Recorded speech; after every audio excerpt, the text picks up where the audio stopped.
Do not wait until something bad happens before you start praying. See, let me tell you something. You are the only one that sleeps. The devil doesn't sleep.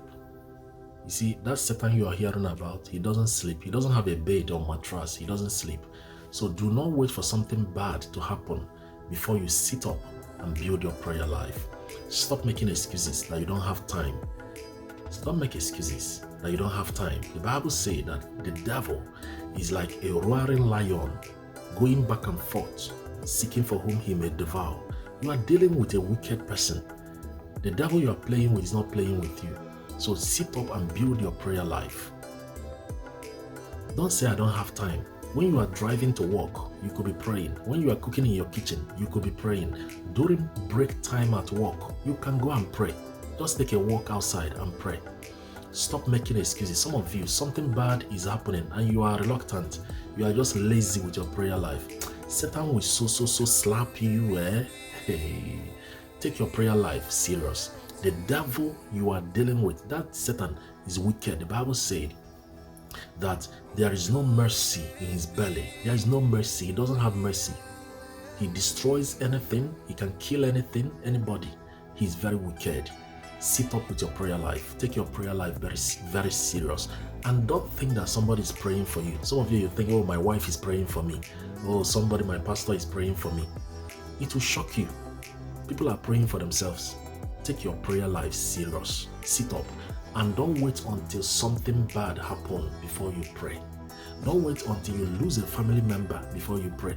Don't wait until you lose your job or your health or your marriage before you pray. Satan hates your marriage. He hates your children. He hates you. He hates everything about you. He hates himself. So you are dealing with a wicked person. Sit up with your prayer life and start praying. Some of you, even when you have the urge and the desire, when God plants an urge in you to pray, you ignore it.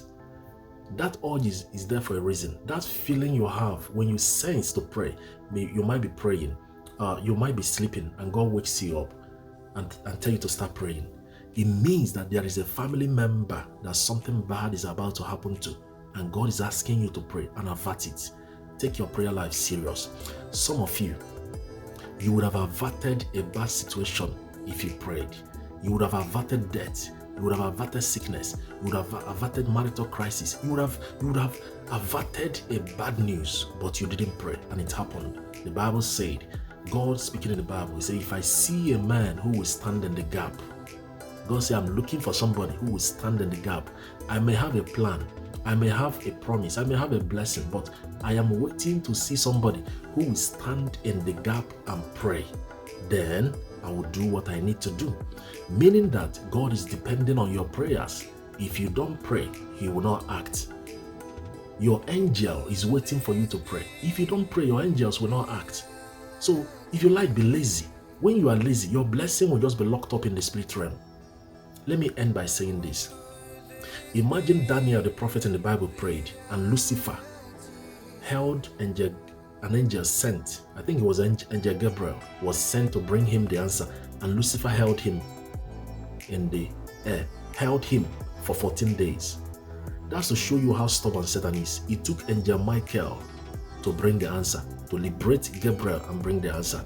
You are dealing with a stubborn man and you are sleeping and reluctant. Satan will also slap you. Sit up with your prayer life. Sit up.